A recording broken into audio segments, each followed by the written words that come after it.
Bismillahirrahmanirrahim. Assalamu alaikum students. How are you all? I hope you all are fine and safe.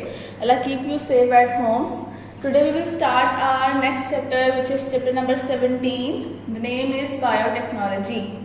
The topics we have to study today are, first of all, its introduction. What is biotechnology? It means the combination of two things. Bio means life and technology means machinery. So biotechnology को अगर हम combine करें तो इसका मतलब है living organisms और technology को कंबाइन करके अपनी बेनिफिट के लिए जो भी चीज़ प्रोडक्ट हम बना रहे हैं उसको हम बायोटेक्नोलॉजी के अंदर लेके आते हैं। उसकी फिर हम प्रॉपर डेफिनेशन पढ़ेंगे। देन जेनेटिक इंजीनियरिंग यानी कि बायोटेक्नोलॉजी जो एक मेजर आपकी ब्रांच है उसके अंदर एक टॉपिक आ जाता है जेनेटिक इंजीनियरिंग, यानी इसकी सब ब्रांच आ जाती है। ठीक है, उसका हम पढ़ेंगे। एक्चुअली जेनेटिक इंजीनियरिंग में क्या है कि हम लोग इसमें क्रोमोसोम्स डीएनए के साथ काम करते हैं, उनमें चेंजेस लाते हैं, अपनी बेनिफिशियल जो जीन्स जो हमें चाहिए होती हैं हम उनमें वो डालते हैं और उसके बाद उसको डाल के और प्रॉपर डिजायर डीएनए जो हमें चाहिए होता है हम वो लेते हैं और फिर उससे आगे जिस ऑर्गेनिज्म को में हमने उसको डालना होता है हम वो उसमें डालते हैं। सो हम इसकी प्रॉपर डेफिनेशन पढ़ेंगे, इसके ऊपर साइंटिस्ट ने जो वर्क किए थे वो देखेंगे और फिर एक ह्यूमन जीनोम प्रोजेक्ट जो ह्यूमंस के डीएनए के ऊपर काम हुआ था उसके बारे में हम इसमें स्टडी करेंगे।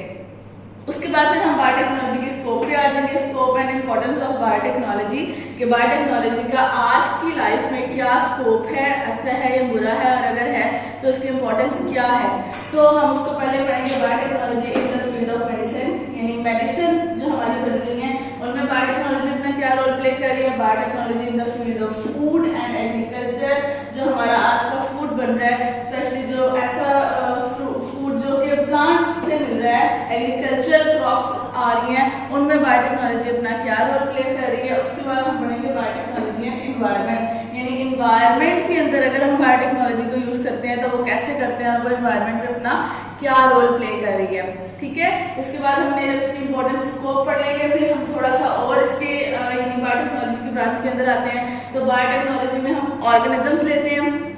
सो बेसिकली हम जिन ऑर्गेनिजम्स के साथ काम कर रहे होते हैं वो माइक्रो ऑर्गेनिजम्स होते हैं और उनकी ग्रोथ और उनके प्रोडक्ट्स जिससे हमें चाहिए होती हैं वो मेजर जो प्रोसेस है उसका नाम है फर्मेंटेशन। ठीक है, सो हम फर्मेंटेशन करते हैं और अपने डिजायर प्रोडक्ट्स को लेते हैं। सो फर्मेंटेशन में आ जाता है आपके type carbohydrate fermentation. Carbohydrate means glucose, ठीक है, पॉलीसैकेराइड्स। सो ग्लूकोज की फर्मेंटेशन को हम कार्बोहाइड्रेट फर्मेंटेशन भी बोलते हैं। इसके 2 स्टेप्स आ जाते हैं। एल्कोहलिक फर्मेंटेशन यानी ऐसा ग्लूकोज जिसके ऊपर यीस्ट एक्ट करके अपना प्रोडक्ट बना रही है उसको हम एल्कोहलिक फर्मेंटेशन कहते हैं। और एक आती है लैक्टिक एसिड फर्मेंटेशन जिसके ऊपर बैक्टीरिया अपना एक्ट करता है और लैक्टिक एसिड बनाता है, सो उसको हम लैक्टिक एसिड फर्मेंटेशन कहते हैं। ये आपको जनरली भी पता है, फोटोसिंथेसिस रेस्पिरेशन वाले चैप्टर में भी, बायोइनर्जेटिक्स में भी आप लोगों ने ये सब पढ़ा है। ये इसका एक छोटा सा ओवरव्यू था कि कार्बोहाइड्रेट में हम ग्लूकोज ले रहे हैं। ग्लूकोज से पहले बनता है pyruvic acid through a process known as glycolysis. Pyruvic acid के ऊपर फिर फर्दर अगर यीस्ट ने एक्ट किया तो वो कन्वर्ट हो जाएगा एथेनॉल में, तो उसको हम एल्कोहलिक फर्मेंटेशन कहेंगे। अगर उसके अंदर बैक्टीरिया ने एक्ट किया तो वो लैक्टिक एसिड फर्मेंटेशन होगी और लैक्टिक एसिड बन जाएगा और उसके अलावा साथ में बहुत सारे और ऑर्गेनिक कंपाउंड्स भी बनेंगे। सो आज के टॉपिक ये है जो आज हमने अपनी बुक से स्टडी करने हैं। Now come to your book page number 138। जी students, this is your page number 138। Let's start. Biotechnology. Humans have been making use of biotechnology since they discover farming। कह रहे हैं कि ह्यूमन जो से हैं उन्होंने ये जो बायोटेक्नोलॉजी का एक जो ब्रांच है ये अभी से नहीं निकली। ठीक है, इंसान बहुत पहले से इस बायोटेक्नोलॉजी के प्रोसेस को, इसका जो मैकेनिज्म है वो बहुत पहले से यूज करता आ रहा है, बस नाम सिर्फ इसको अभी दिया है। यानी कि वो कह रहे हैं कि फार्मिंग देखो कितना पुराना एक आप कह लो कि हमारा शुरू से जहाँ जिंदगी स्टार्ट होती है वहाँ से ही फार्मिंग करना शुरू हमने कर दी थी। सो कह रहे हैं कि जब से फार्मिंग डिस्कवर हुई है बायोटेक्नोलॉजी के भी मैकेनिज्म मेथड्स साथ साथ चल रहे हैं। This use extends from the planting of seeds to the control of plant growth and crop production. Animal breeding is also a form of biotechnology. Cross-pollination of plants and cross-breeding of animals were major techniques in biotechnology.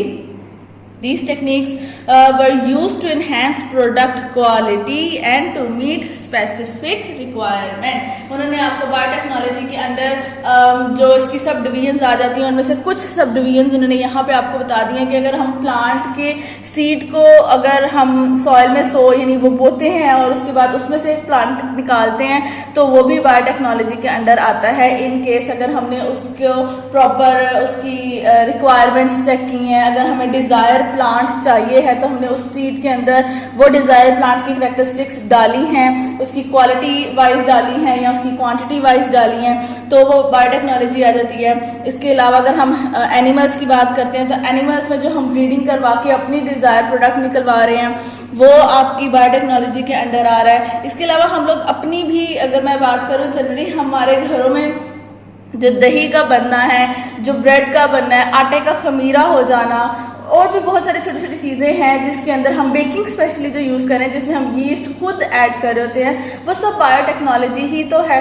लेकिन बस ये कि हमने उसको शुरू से नाम नहीं दिया, नाम अब आके हमने उसको दे दिया।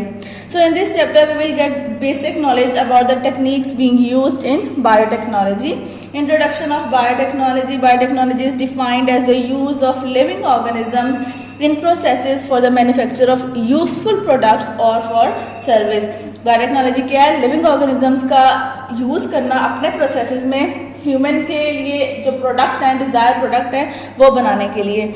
So although the term biotechnology is new, this discipline itself is very old. Fermentation and other such processes which are based on the natural capabilities of organisms are commonly considered as old biotechnology. यानी जो आपका ये fermentation वाला process है वो कह रहे हैं कि ये ओल्ड बायोटेक्नोलॉजी है। हाँ, हमने साइंस एक ऐसी ब्रांच है जो बहुत जब से इंसान इस दुनिया में आए तब से चली आ रही है, ठीक है, वो ख़त्म नहीं हुई, बस उसमें चेंजेस आती जा रही है, यानी वो एडवांस होती जा रही है, ठीक है, एडवांस चीज़ वही है, बस एडवांस हो रही है। तो बायोटेक्नोलॉजी भी पुरानी ही है, सिर्फ उसमें एडवांसमेंट आ रही है। फर्मेंटेशन वाला जो कि जो ये यीस्ट है, बैक्टीरिया, ये माइक्रो ऑर्गेनिज्म, जाहिर है ये भी तो जब से दुनिया बनी है तब से ही है ना, तो इनका जो काम है वो शुरू से ही चलता आ रहा है। यस, हमने जो डीएनए को सर्च कर लिया है, जीन्स के ऊपर काम शुरू कर दिया है, वो न्यू बायोटेक्नोलॉजी है, ठीक है। माइक्रो ऑर्गेनिज्म काम है, माइक्रोस्कोपिक काम है, लेकिन ये कि ये वाला काम न्यू है और जो बैक्टीरिया यीस्ट वाला चल रहा था वो ओल्ड चल रहा था। इसलिए वो कह रहे हैं कि जो हमारे नेचुरल ऑर्गेनिजम्स हैं, माइक्रो ऑर्गेनिजम्स हैं, उनसे रिलेटेड अगर कोई काम चल रहा है तो उसको हम ओल्ड बायोटेक्नोलॉजी कह रहे हैं। Blue box. Human began using microorganisms as early as 4000 BC for making wine, vinegar, cheese, yogurt, etc. Some of these processes have become a part of every home that we may even hesitate to refer them as biotechnology, ठीक है। ये मैंने भी आपको सारी बात बता दी है और कब से देख लें चल रहा है, 4000 BC से चल रहा है। उससे पहले भी हो रहा था, लेकिन उससे पहले हम लोगों को नहीं था पता, हम लोगों को पता चला 4000 BC के राउंड अबाउट के। उस टाइम पे फिर लोगों ने स्पेशल यानी बैक्टीरिया को यूज़ करना शुरू कर दिया अपनी वाइन और विनेगर और चीज़ और ये सब चीज़ें बनाने के लिए। बैक्टीरिया था, यीस्ट था, यानी और बहुत सारे माइक्रो ऑर्गेनिजम्स हैं। देन आ जाता है genetic engineering. Genetic engineering that is the artificial synthesis, banana, modification, थोड़ी सी चेंजेस लाना, रिमूवल, कोई चीज़ को हटा देना, एडिशन, कोई चीज़ उसके अंदर डालना, and repair of the genetic material that is DNA. यहाँ पे डीएनए को थोड़ा सा चेंज कर देना, यानी उसमें अगर कोई खराबी आ गई है तो वो स्पेसिफिक सेट ऑफ जीन्स को वहाँ से रिमूव करके दूसरी सेट ऑफ जीन्स जो नॉर्मल है वहाँ पर डाल देना, is consider as modern biotechnology. So इसको हम मॉडर्न बायोटेक्नोलॉजी कहते हैं। ये भी आ सकता है डिफाइन मॉडर्न बायोटेक्नोलॉजी, तो आप वहाँ पे मत सोचने बैठ जाना कि अब ये मॉडर्न वाली कौन सी थी, ठीक है। वहाँ पे आपने डेफिनेशन जेनेटिक इंजीनियरिंग की ही देनी है।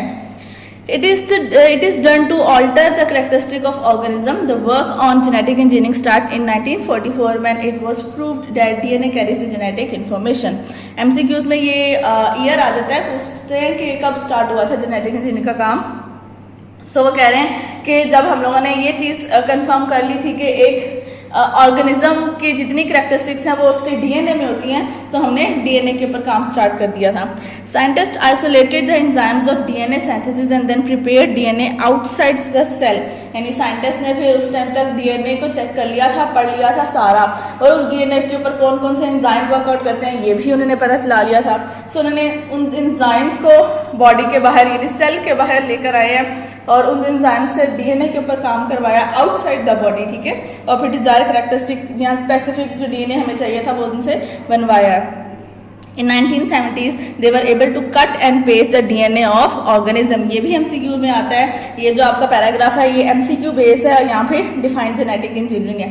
सो यहाँ पे कह रहे हैं कि पहला DNA कट और पेस्ट कब हुआ था, 1970s में। In 1978 scientists prepared human insulin by inserting the insulin gene in bacteria। So first insulin कब बनी थी, 1978 में बनी थी। तब इंसानों की जो इंसुलिन है उसके ऊपर सारा स्टडी किया गया था और उसको बॉडी के बाहर भी हमारी बॉडी ऑटोमेटिकली अपने अंदर इंसुलिन बना रही होती है, जो आप पीछे चैप्टर्स में पढ़ के आ चुके हो।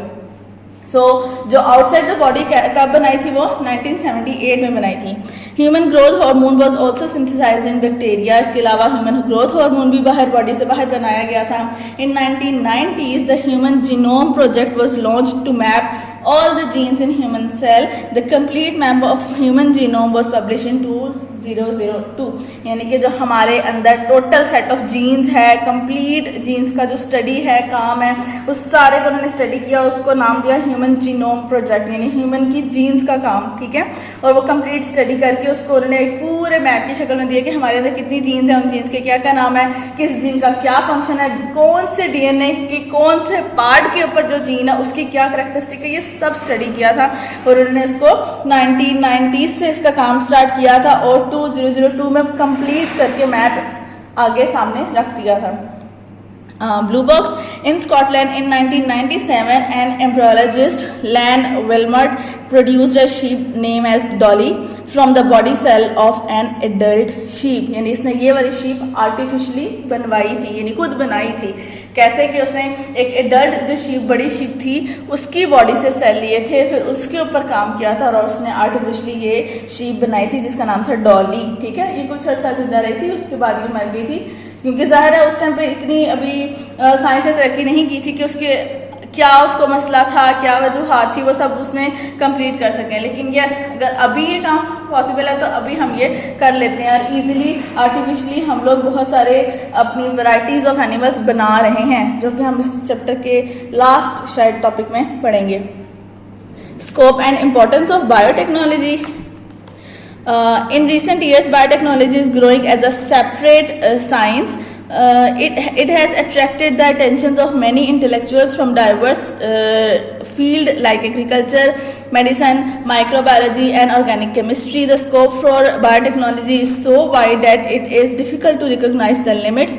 The following are some areas of the application of biotechnology। वो कह रहे हैं कि अगर बायोटेक्नोलॉजी को हम स्टडी करते हैं और इसके इम्पोर्टेंस और स्कोप के बारे में देखते हैं तो हमारी दुनिया जहाँ तक फैली हुई है वहाँ तक बायोटेक्नोलॉजी है, ठीक है, और हर फील्ड में बायोटेक्नोलॉजी है।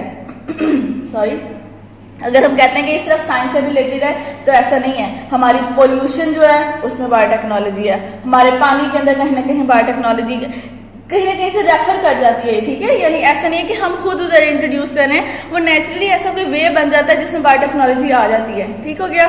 इसके अलावा वो कह रहे हैं कि देखो बायो मतलब लिविंग ऑर्गेनिज्म, और living organism specifically micro organisms के साथ काम है। सो माइक्रो ऑर्गेनिज्म इस दुनिया में जहाँ जहाँ है इट मीन्स कहीं ना कहीं बायोटेक्नोलॉजी इनके साथ रिलेट कर रही है, ठीक है। सो वो यहाँ पे कह रहे हैं कि ये बहुत बड़ी है, हम इसको वाइड रेंज में यूज करते हैं, लेकिन उन्होंने कुछ आपको यहाँ बता दिए हैं। जैसे हम इसको अपनी एग्रीकल्चर में लेके आ रहे हैं, उसको हम अपनी मेडिसिन में लेके आ रहे हैं, इसको हम अपनी ऑर्गेनिक केमिस्ट्री में लेके आ रहे हैं, ठीक है। और कुछ उन्होंने यहाँ पे एनवायरमेंटल भी आपको बता दिया है। So one by one start करते हैं। Biotechnology in the field of medicine।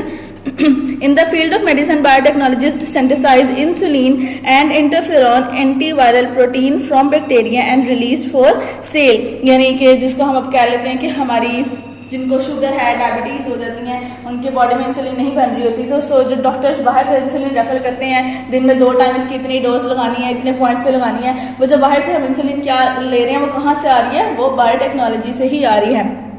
इसके अलावा इंटरफेरोन भी हमारी बॉडी में बनने वाला एक एंटीवायरल प्रोटीन है जो कि हमारी बॉडी को समहाउ प्रोटेक्ट कर रहा होता है। सो वो कहने हैं कि ये भी हमने बाहर बना लिया है बैक्टीरिया के अंदर। A large number of vaccines and antibodies, human growth hormones and other medicines have also been produced. Various enzymes are being synthesised for medicinal as well as industrial use, यानी कि हमने एंजाइम्स भी बहुत सारे खुद synthesise बाहर कर लिए हैं।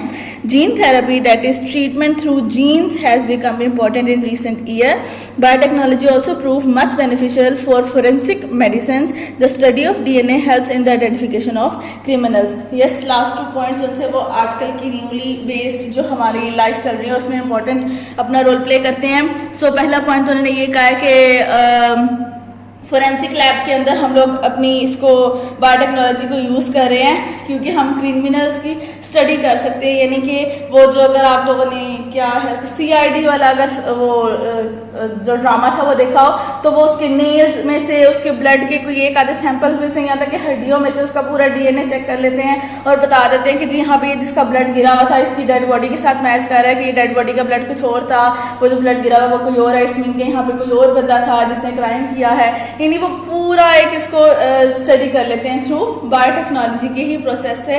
यहाँ पे बायोटेक्नोलॉजी की जो आगे सब डिवीजन है जेनेटिक इंजीनियरिंग वो यहाँ पे काम करी है। इसके अलावा उन्होंने यहाँ पे कहा था कि जीन थेरेपी, एक वर्ड उन्होंने बोला था जीन थेरेपी, मतलब जीन्स के साथ चेंजेस करना, यानी ऐसे स्मॉल स्केल पे ही, वैसे तो बड़ों के साथ किया जाता है लेकिन बड़ों के साथ करना कह लो कि एक थोड़ा ज़्यादा कॉम्प्लेक्स मैकेनिज्म है, ठीक है।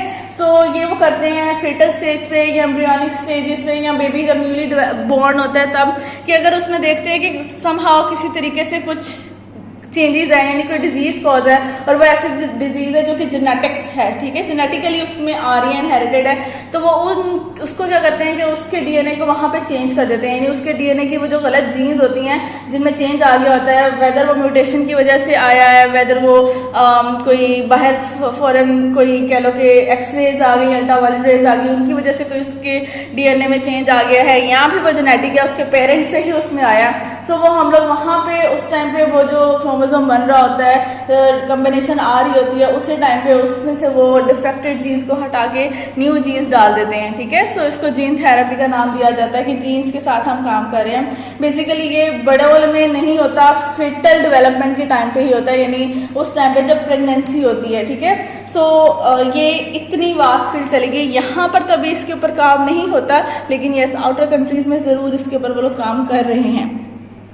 देन आ जाती है biotechnology in the field of food and agriculture, यानी हमारा खाना पीना।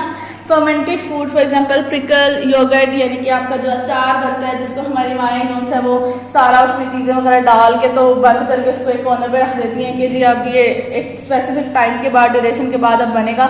सो वो जो एक साइड पे डाल के रख देना होता है, वो रखने का मतलब ये कि उसके ऊपर अब बैक्टीरिया, यीस्ट, जो भी चीज़ उन्होंने स्पेसिफिकली उसमें डाली है उसके ऊपर अब माइक्रो ऑर्गेनिजम्स अपना काम कर रहे हैं और कुछ अर्से बाद जब उनका काम हो जाएगा तो वो आपका अचार तैयार हो जाएगा। योगर्ट का भी ऐसे होता है कि रात को मम्मा ने दूध को यानी थोड़ी सी वो 1-1.5 चम्मच ही दही का डाला और उसमें मिक्स किया और उसके बाद एक साइड पे उस दूध को रख दिया, हिलाना नहीं है, उसको खोल के बार बार नहीं देखना, और फिर एक स्पेसिफिक टाइम के बाद वो दूध दही में कन्वर्ट हो जाएगा, यानी क्या उसके ऊपर भी अगेन माइक्रो ऑर्गेनिजम्स ने अपना काम किया।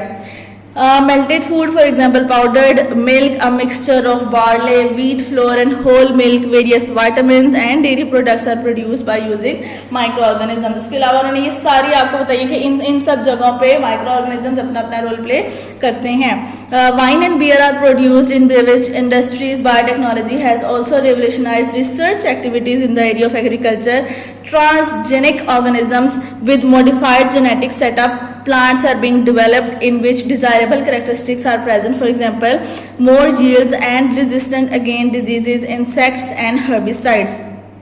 Transgenic goat, chicken, cows give more food and milk, etc.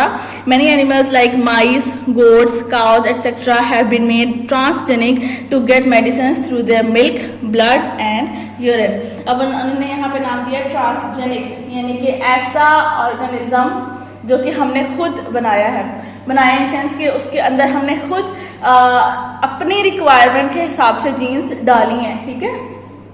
कि सपोज एक काऊ है, वो अगर एक 1 डे में सपोज 10 लीटर दूध दे रही है, ठीक है।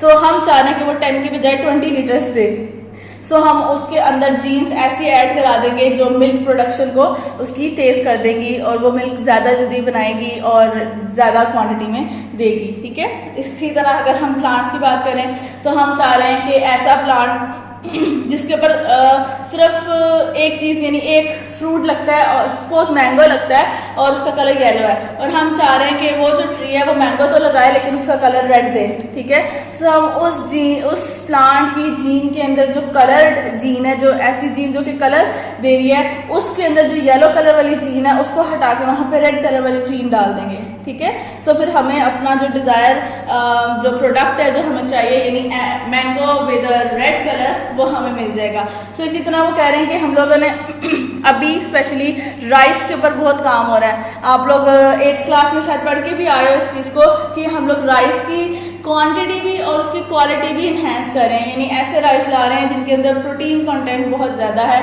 क्योंकि बहुत सारे ऐसे एरियाज हैं जहाँ पे चावल बहुत खाए जाते हैं, ठीक है, लेकिन वहाँ गोश्त कम खाया जाता है। एक तो वो बहुत महंगा है, दूसरा वहाँ तक पहुँचता नहीं है, तीसरा ये कि वो लोग अफोर्ड नहीं करते हैं और वो राइस पे ही रहते हैं कि जी हमें दाल चावल बहुत पसंद है, हमने दाल चावल ही खाने हैं, ठीक है। सो ऐसे घरों में प्रोटीन की कमी बहुत ज़्यादा हो जाती है। वहाँ के जो बेबीज़, इवन जो न्यू जनरेशन आती है उनमें प्रोटीन की कमी बहुत ज़्यादा हो जाती है, वो बहुत वीक हो जाते हैं, क्योंकि उस टाइम पे तो मसल्स की डेवलपमेंट हो रही होती है, प्रोटीन बहुत ज़्यादा उनको चाहिए होता है। तो वहाँ के फिर रहने वाले बच्चे जो उनसे वो हड्डियों का ढांचा एक लग रहे होते हैं, उनमें मसल कुछ भी नहीं होते।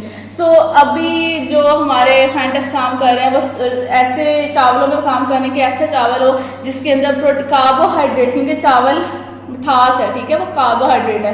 सो साइंटिस्ट काम कर रहे हैं कि कार्बोहाइड्रेट की क्वांटिटी के साथ साथ उसमें प्रोटीन की क्वांटिटी भी ऐड की जाए और फिर उन घरों तक भी प्रोटीन जाए in the way of rice कि उनमें प्रोटीन भी मिल रहा है उन लोगों को और कार्बोहाइड्रेट भी मिल रहा है। इसके अलावा हमने अब अपनी क्रॉप्स ऐसी करना शुरू कर दी है, जैसे ये गंदम की हो गई, कपास की हो गई, कि इनको जब कीड़ा लगता है तो सारी की सारी क्रॉप खत्म हो जाती है।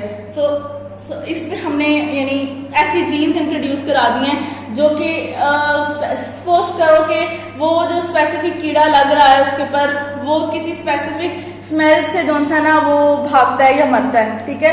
सो हमने ऐसी क्रॉप्स के अंदर ऐसी जीन्स डाली हैं जो कि यानी स्मेल प्रोड्यूसिंग है, यानी ऐसे फील्ड के पास स्मेल आएगी, ठीक है, लेकिन वो हमारे लिए हार्मफुल नहीं है, उन इंसेक्ट्स के लिए या उन फ्लाइज के लिए हार्मफुल है जो कि उससे मरते हैं, ठीक है। समहाउ हमें थोड़ी बुरी लगेगी, ठीक है, लेकिन वो हमें नुकसान नहीं पहुंचाएगी। इससे ऐसे होगा कि हमारी वो क्रॉप बच जाएगी उस कीड़े से जिसने उसको ख़राब करना था और हमें भी ठीक से मिल जाएगी। सो हम यानी प्लांट्स में भी अपनी बायोटेक्नोलॉजी को लेके आ रहे हैं और अपने एनिमल्स के अंदर भी इसको यूज़ कर रहे हैं और अपनी रिक्वायरमेंट के लिए जहाँ जहाँ हमें चाहिए हम इसको यूज़ कर रहे हैं। Then biotechnology and environment. Biotechnology is also being used for dealing with environmental issues like pollution control, development of renewable sources for energy, restoration of degraded lands, and biodiversity conservation. Bacterial enzymes are used to treat sewage water to purify. Microbes are being developed to be used as biopesticide, biofertilizers, biosensors, etc. Such transgenic microorganisms are also used for the recovery of metals, cleaning of spills, oils and for many other purposes. यानी हम environment में अपनी biotechnology ला रहे हैं environment को clean करने के लिए। एक छोटी सी एग्जाम्पल है, हम नहीं भी डालते हैं ना environment में बायोटेक्नोलॉजी, तो आप देखो कहीं पे कोई कैट या डॉग या इवन रैट कहीं यानी कहीं बाहर कोने पे सड़क के नज़र आ जाता है, मरे हुए पड़े हैं, ठीक है, आज नज़र आएंगे 3-4 महीने बाद अगर उसको वहाँ से किसी ने नहीं उठाया तो वो गायब है, हमें नज़र नहीं आ रहा, ठीक है, स्मेल आती रहती है, वो थोड़ा थिक स्वेल होता जाता है, उसके बाद श्रिंक होता जाता है और एट द एंड वो उधर ही उसी मिट्टी के साथ मिलके ख़त्म हो जाता है, ठीक है, जबकि उसको ना तो किसी ने छेड़ा है ना ही वहाँ से किसी ने उठाया, तो वो ख़त्म कहाँ हो गया कि हाँ कहाँ चला गया वो, उसके ऊपर माइक्रो ऑर्गेनिजम्स नहीं एक्ट किया था और एक्ट करके उसको स्मॉलर यूनिट्स में कन्वर्ट कर दिया, तोड़ दिया और उस स्मॉलर यूनिट में तोड़ने के साथ साथ बहुत सारे बाय प्रोडक्ट बने जिसमें स्पेसिफिक गैसेस बनी जिन्होंने स्मेल क्रिएट की, उसके अलावा यूजफुल प्रोडक्ट्स बने जो कि सॉइल के अंदर ही चले गए। सो वो यहाँ पे भी हमने कुछ भी उसके अंदर माइक्रो ऑर्गेनिज्म को यूज़ नहीं किया, लेकिन फिर भी नेचुरली माइक्रो ऑर्गेनिजम्स ने यहाँ अपना काम किया है। सो अगर हम लोग अपनी सीवरेज की बात करते हैं, पाइपलाइंस की बात करते हैं, वहाँ पे हम लोग जहाँ पे जी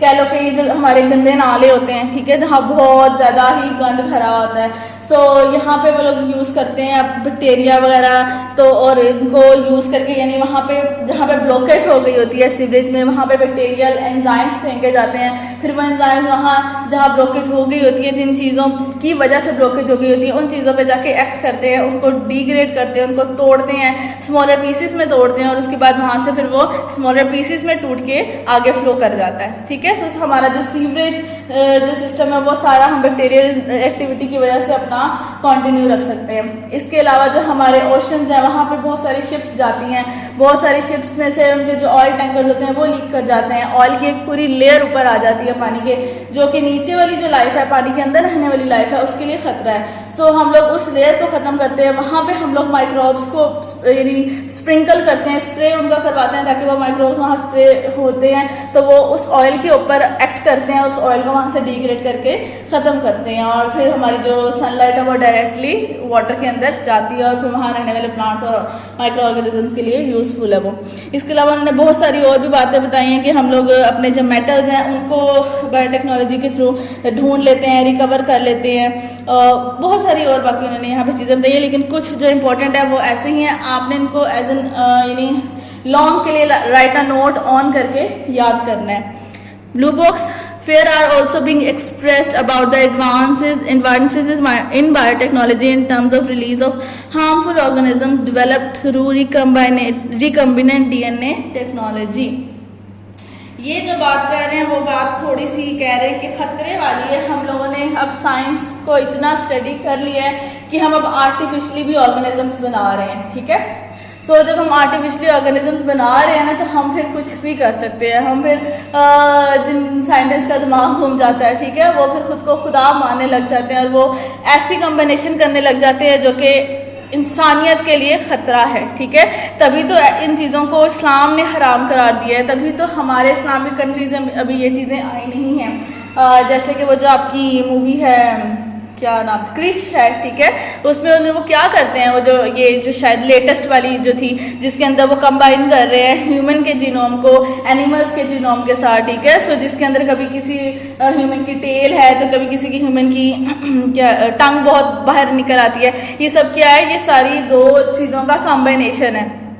सो वो ये कह रहे हैं कि दो हम लोग एक एडवांसमेंट की तरफ जा रहे हैं, लेकिन फिर ये हमारे लिए खतरा है, क्योंकि हम ऐसा ऑर्गेनिज्म पैदा हो सकता है, यानी बन सकता है, जो कि इंसानियत के लिए खतरा है, हमें मार सकता है, हमारी पूरी पॉपुलेशन को ही ख़त्म कर सकता है, ठीक है। बाकी ये रूह डालने वाली अल्लाह ताला की ताकत है, वो डालेंगे तो ही जो कम्बाइनेशन हुई है वो ज़िंदा हो पाएगी और आगे काम कर सकेगी। लेकिन देख लें कि हमारी साइंस ने इतनी तरक्की कर ली है कि हम एक ऑर्गेनिज्म बना देते हैं, ठीक है, वो प्रॉपर्ली बन जाता है, बस उसमें एक रूह की जान रह जाती है। अगर वो अल्लाह ताला डाल दें तो फिर वो आप खुद सोचें कहाँ से कहाँ जाएगा और फिर क्या हालात होंगे। सो नेक्स्ट आ जाता है टॉपिक हमारा fermentation. We know that in cellular respiration, glucose molecule goes through oxidation reduction reaction to release energy in the form of ATP. Fermentation is the process in which there is incomplete oxidation reduction of glucose। यानी ये आपको cellular respiration की definition और fermentation की definition बता रहे हैं, जिसको आप एरोबिक और एनारोबिक रेस्पिरेशन भी कह सकते हो, ठीक है। एरोबिक रेस्पिरेशन जिसमें ऑक्सीजन यूज़ हो रही है और ग्लूकोज कम्प्लीटली ऑक्सीडाइज रिड्यूस, यानी उसमें ऑक्सीडेशन रिडक्शन का प्रोसेस चल रहा है और एटीपी प्रोड्यूस हो रही है। और जो फर्मेंटेशन है ये एनारोबिक आ जाती है, इसके अंदर ग्लूकोज नहीं यूज़ हो रही है और anaerobically glucose to trap break down हो रहा है उसका।